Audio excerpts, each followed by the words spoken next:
Dans cet épisode de Carnet de route, direction dans le sud de la Chine. Nous serons dans la ville de Shenzhen, réputée pour être une ville d'innovation, de technologie et un centre économique du pays. Dans ce premier épisode, nous plongerons sous l'eau, remonterons plusieurs siècles en arrière et découvrirons qu'il y a beaucoup plus à Shenzhen que son horizon de buildings argentés. Hello, Shenzhen!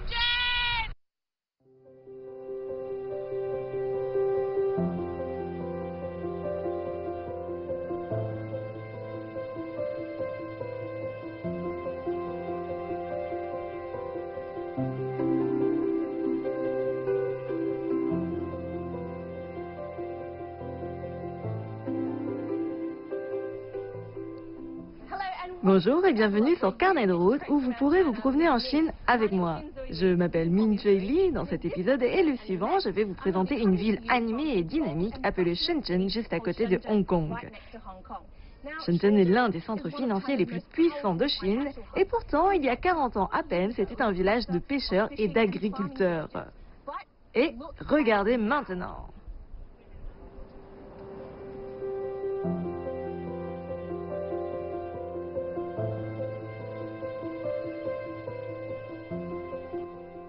Un colosse urbain épuré, un incubateur pour les pionniers de la technologie et de l'innovation, qui contraste avec des espaces verts luxuriants pleins de sérénité. C'est une métropole gigantesque, donc même avec une émission en 2 parties, ce sera difficile de parler de tout. Nous avons donc sélectionné le meilleur pour vous, surtout les endroits les plus photogéniques. Shenzhen, située dans la province du Guangdong, est souvent surnommée la Silicon Valley de Chine. Une ville dont la production économique est supérieure à celle de pays entiers, tels que le Chili, la Finlande, l'Égypte et le Vietnam. Mais quand et comment tout cela a-t-il commencé? En décembre 1978, la Chine a lancé des réformes économiques et s'est ouverte aux investissements étrangers.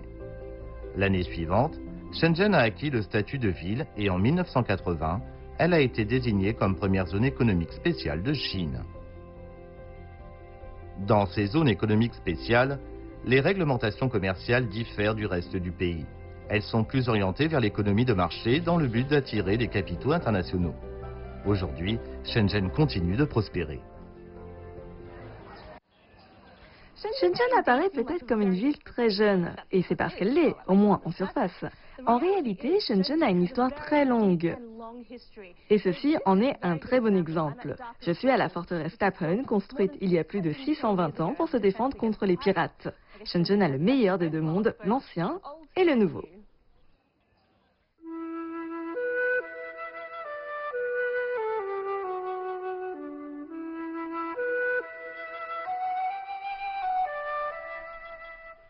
Située à 55 km à l'est du centre-ville ultramoderne, la forteresse de Dapeng est un fossile vivant hérité de l'ancienne Chine.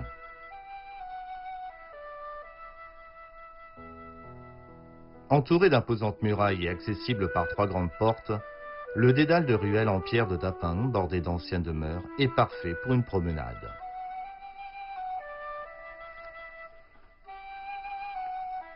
Pendant un demi-millénaire, Dapeng a réussi à résister aux agressions extérieures.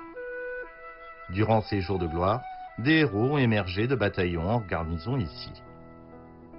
Mais aucun soldat n'a été envoyé ici depuis un siècle, et progressivement les civils se sont installés. Pendant un certain temps, Dapeng a lentement été livré à la négligence et aux intempéries, mais heureusement, des mesures ont été prises pour la protéger. En 2001, elle a été placée sous la protection de l'État. La forteresse couvre un peu plus d'un 10e de kilomètre carré. Ne laissez pas sa superficie vous induire en erreur. Elle a beau être petite, mais son rôle dans l'histoire navale a été énorme. Aujourd'hui, elle a toujours aussi fière allure qu'en 1571, quand elle avait résisté au siège de 40 jours de pirates japonais. Les alentours de Dapeng sont parsemés des vestiges de son ancienne puissance militaire. Voici l'ancienne résidence du général Lion Tue. Le 4 septembre 1839, 4 navires de combat britanniques ont ouvert le feu sur une flotte chinoise de jonques de guerre qui voulait appliquer un embargo sur la communauté britannique de Kowloon. Dirigé par le général Lai de la forteresse de Dapeng, la force maritime chinoise a réussi à résister à l'attaque. L'escarmouche était le premier conflit armé de la première guerre de l'opium. Le général Lai est devenu l'amiral de la marine du Guangdong et sa légende est toujours vivace. Il s'avère que les traces du passé militaire de Dapeng n'existent pas uniquement dans les récits de combat et dans les anciennes demeures des généraux. Vous pouvez littéralement les mordre à pleines dents. Bonjour. Qu'est-ce que vous moulez? Des fruits secs grillés et de la farine de riz. Et ça, c'est quoi? C'est du sirop. Les migao ou biscuits de riz sont nutritifs et ont une longue durée de conservation. Donc ils faisaient partie des rations des soldats. Je vais vous montrer comment on les fait. D'accord. Asseyez-vous.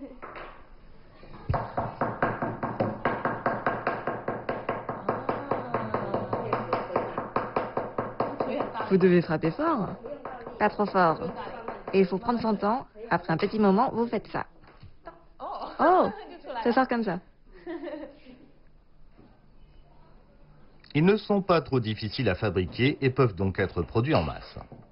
Vous voulez essayer? Oui, je veux bien.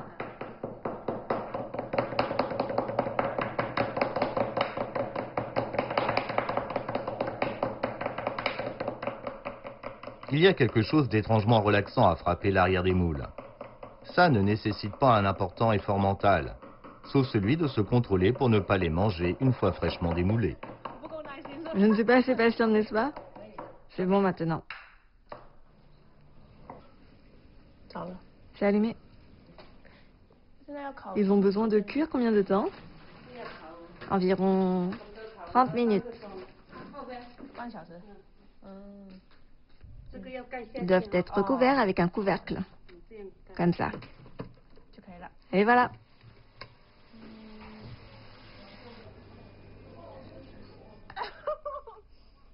Je me suis presque cassé une dent. C'était beaucoup plus dur que je pensais.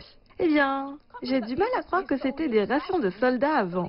C'est le type de collation du coin que chaque voyageur devrait essayer. Je veux dire, les meilleurs souvenirs sont toujours les comestibles, non?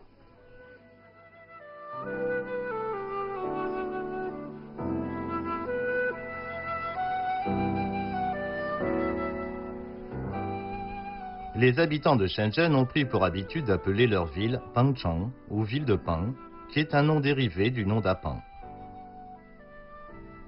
Et pour info, un peng est un oiseau gigantesque et mythique. La forteresse de Dapeng a été construite pendant la dynastie Ming en 1394 dans le but de se protéger des pirates japonais qui opéraient dans les régions côtières du sud de la province du Guangdong. La base défendait une zone qui comprend actuellement Hong Kong et l'est de Shenzhen. De 1394, ainsi que tout au long de la dynastie Qing et jusqu'en 1899, Dapeng était une garnison de plusieurs centaines d'hommes. Ils étaient sous la menace constante d'attaques. Il est difficile de s'imaginer à quel point cet endroit devait être différent à l'époque. Joey passe ses derniers instants à la forteresse de Dapeng dans ce minuscule musée, fasciné par les antiquités qui témoignent de son glorieux passé naval. Trouver de façon inattendue un tel joyau historique à Shenzhen, qui est une ville futuriste, rend cette visite tellement plus intéressante.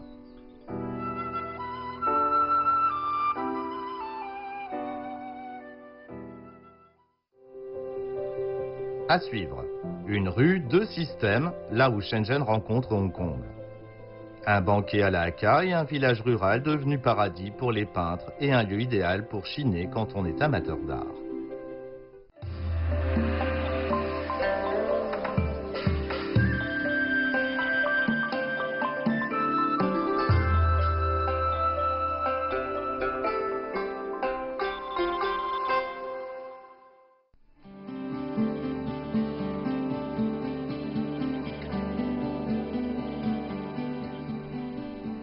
La mégalopole du delta de la rivière des Perles est l'une des régions du monde les plus densément urbanisées et en développement rapide. La région administrative spéciale de Hong Kong se trouve dans cette conurbation, juste à côté de Shenzhen.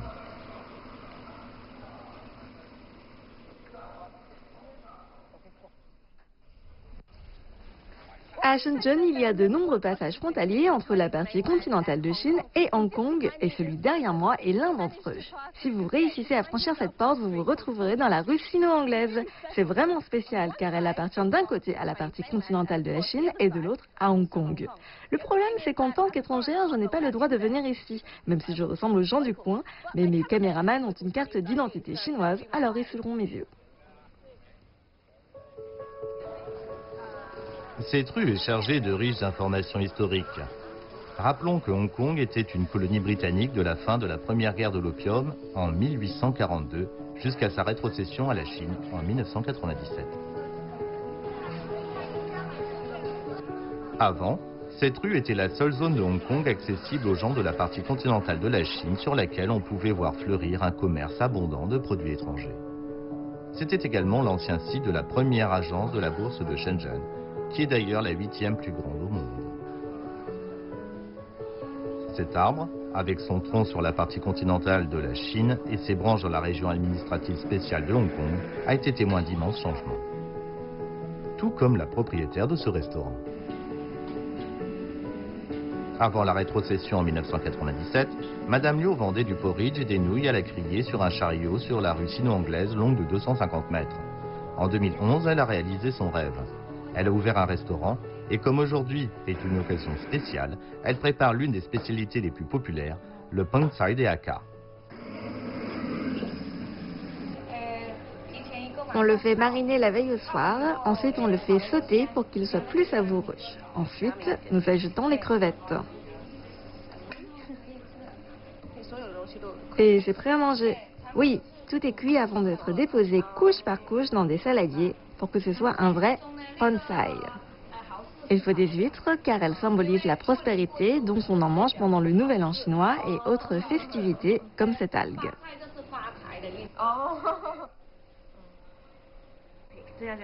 C'est prêt? Vous allez le servir? Oui, j'ai apporté quelques améliorations au bonsai des Hakka. C'est vraiment joli et délicieux. J'espère que ça vous plaira. Je suis sûre que oui.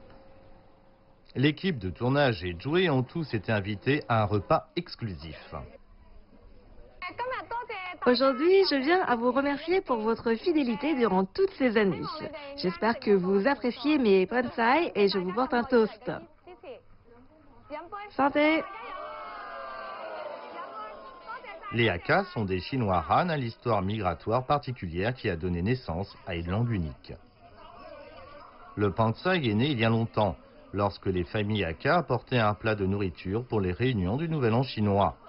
Mais en raison des conditions de transport difficiles, la nourriture arrivait souvent froide. Donc les mets étaient tous mis en ensemble dans une grande bassine, puis réchauffés. C'est ainsi que le Pansai est né.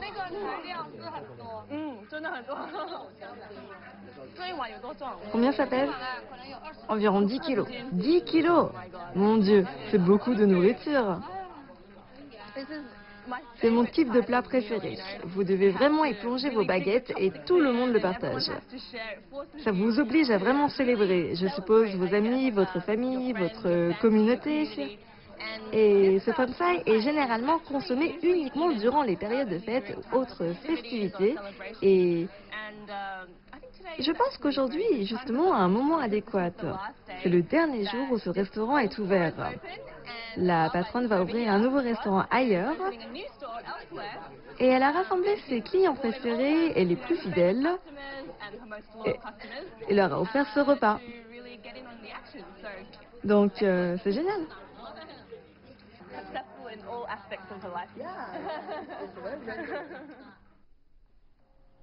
Madame Liu a souligné le fait qu'elle accordait une attention particulière à la présentation car en général, la cuisine Hakka est appétissante mais pas accrocheuse. Ici, dans un autre restaurant, la présentation est essentielle pour leur plat phare, qui d'ailleurs est d'une taille assez impressionnante. Et dans le cadre de la présentation, est inclus un rituel plutôt bruyant.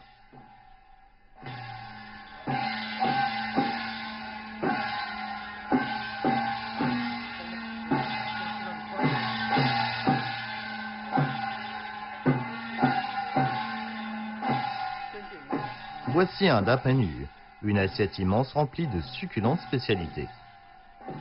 C'est originaire de Shunde, une autre ville du Guangdong, où le Da Peng Yu met à l'honneur des fruits de mer cuisinés qui ravissent les papilles des Chinois du Sud. Alors que le pansai est un repas Hakka, le Da Peng Yu est une spécialité Teochew. Tout comme les Hakka, les Teochew sont une communauté Han avec une langue à part. Leur cuisine est réputée pour ses fruits de mer et ses plats végétariens. Délicieux.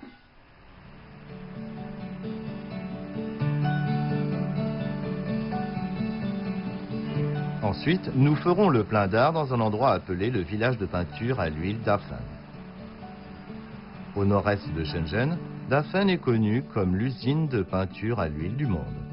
Au pic de la crise financière mondiale de 2008, Dafen produisait près de 60% de toutes les nouvelles peintures à l'huile à vendre au monde. Dafen était autrefois une communauté de riziculteurs d'environ 300 habitants. À la fin des années 1980, l'artiste peintre et homme d'affaires hongkongais Huang Tiang a élu domicile ici et embauché des apprentis et enregistré des commandes. C'est ainsi qu'a commencé l'industrie de la peinture à l'huile de Dafen. Fait intéressant, les artistes de Dafen ne sont pas tous des professionnels. Nombreux sont des amateurs qui sont en fait des agriculteurs locaux autodidactes. Le village compte aujourd'hui plus de 1200 galeries et 8000 personnes travaillant dans l'industrie de la peinture à l'huile, toutes réunies sur une zone réduite de moins d'un demi-kilomètre carré. Alors que la plupart se consacrent à la reproduction et au commerce de peinture à l'huile en réplique des œuvres d'artistes tels que Van Gogh, Picasso, Warhol et Dali, il existe une demande croissante de pièces reflétant la culture chinoise. Dans cet océan de production artistique, un studio a attiré notre attention. En plus, l'artiste est là, occupé à créer un chef-d'œuvre. Il est spécialisé dans les cloisonnés, soit l'émail chinois traditionnel. Il n'y a pas assez d'eau. Plongez à nouveau la poudre dans plus d'eau. Comme ça, vous pourrez combler la totalité des espaces.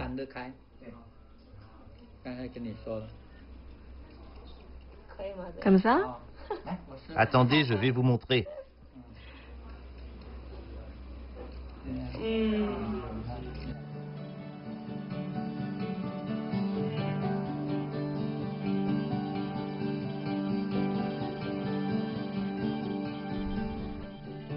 Joey pourrait passer des heures et des heures ici, à errer dans les ruelles étroites, où le moindre espace est utilisé pour l'art.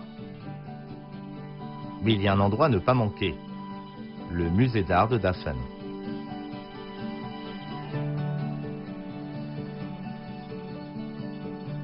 Dafen attire les artistes de tout le pays, pour s'enrichir ou pour poursuivre leur passion. Quelle que soit leur motivation, ces personnes talentueuses ont trouvé refuge pour l'expression de leur créativité à Shenzhen et forcent le respect.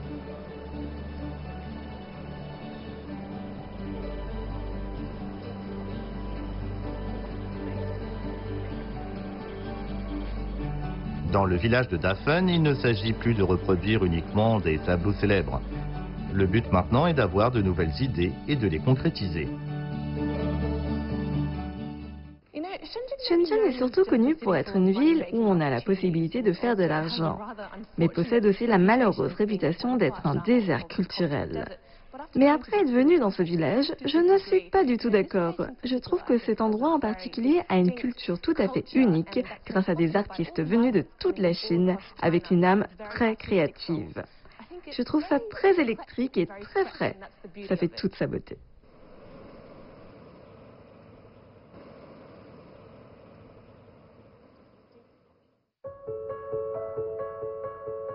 À suivre, nous nous badigeonnerons de la crème solaire parce que nous allons à la plage et allons en apprendre davantage sur Shenzhen, autant sous l'eau que dans les airs.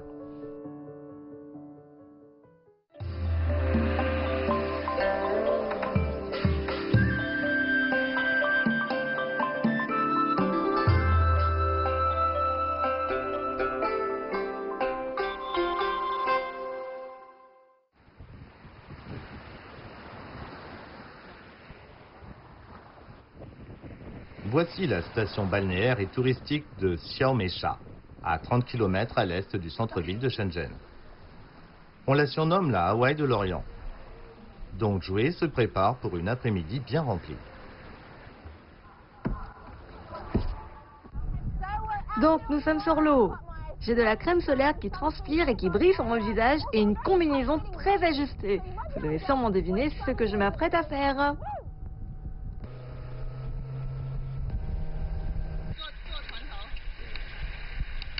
Pour ceux qui ont suivi les aventures de Joey dans Carnet de route, vous connaissez peut-être sa phobie des oiseaux.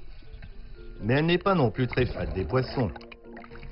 Donc, pour être honnête, entrer dans un territoire poissonneux n'est pas son loisir préféré.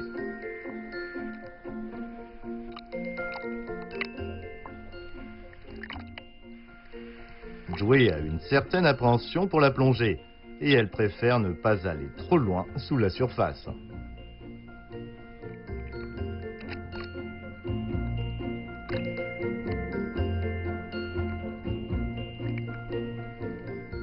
Le fait de ne devoir respirer que par la bouche avec tout cet équipement la stresse un peu. En plus, il pleut depuis quelques jours, ce qui rend l'eau plus trouble que d'habitude.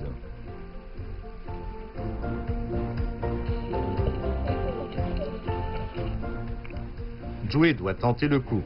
Après tout, c'est Xiao Meisha, connu pour ses nombreuses activités de loisirs.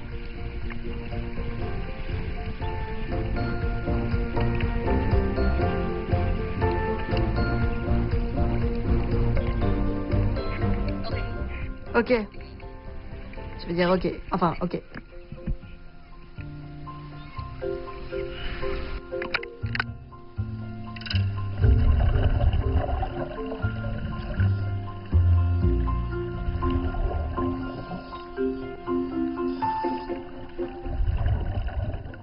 Joey est très soulagé que l'instructeur ne la lâche pas, alors qu'ils vont de plus en plus profond.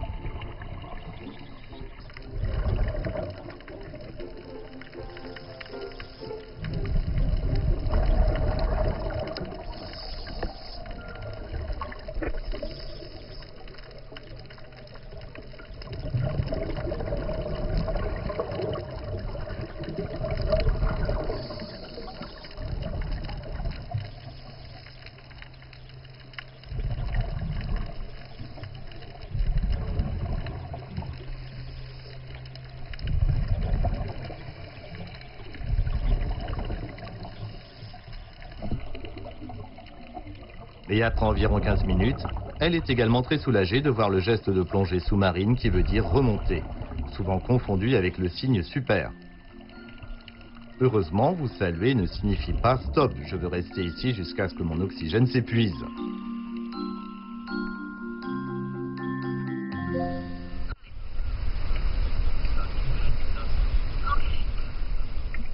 Il s'avère que le plus difficile est d'essayer de sortir de l'eau et de revenir sur le bateau, même après avoir déchargé tout l'appareil respiratoire. J'ai survécu! Et ce n'est pas la première fois que je plonge. J'avais déjà fait ça... C'était où? Dans d'autres endroits du monde, l'Asie du Sud-Est et le Moyen-Orient, je pense. Mais c'était la première fois que je plonge en Chine. Alors, c'était une expérience plutôt cool. J'ai réussi à voir du corail, du poisson et un peu de concombre de mer. Ah! Mais oui, je suis contente d'être revenue sur le bateau.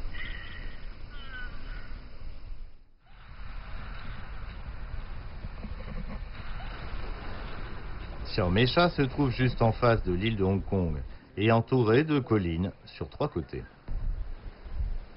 C'est une plage en forme de croissant avec des aménagements adéquats et un grand choix d'activités de divertissement aquatique.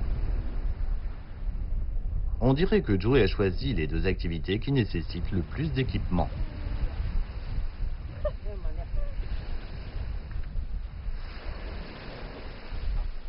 Comme ça? C'est comme porter une grosse couche.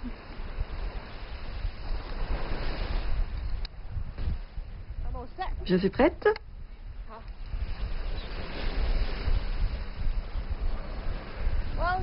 Eh bien, maintenant que nous avons vu Shenzhen sous l'eau, il est temps de voir Shenzhen sous un angle différent, le ciel. D'accord. Ok.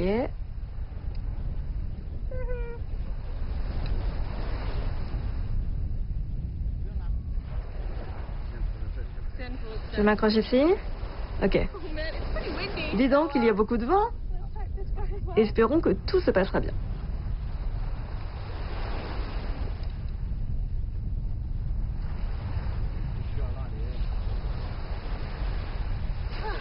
Je suis contente d'avoir un instructeur avec moi. Alors il fait tout le travail et moi je reste tranquille et je me repose. Ok.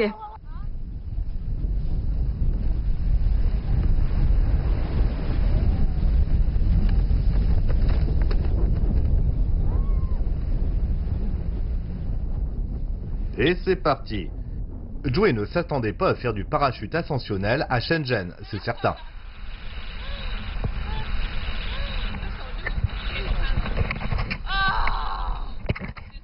C'est génial d'avoir du vent dans mes cheveux.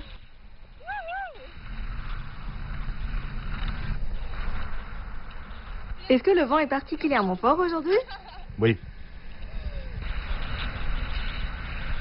Si ça soufflait plus fort, l'instructeur dit que ce serait trop risqué.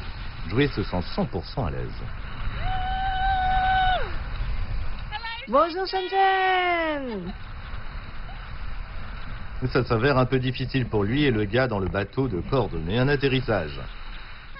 Salut les caméramans!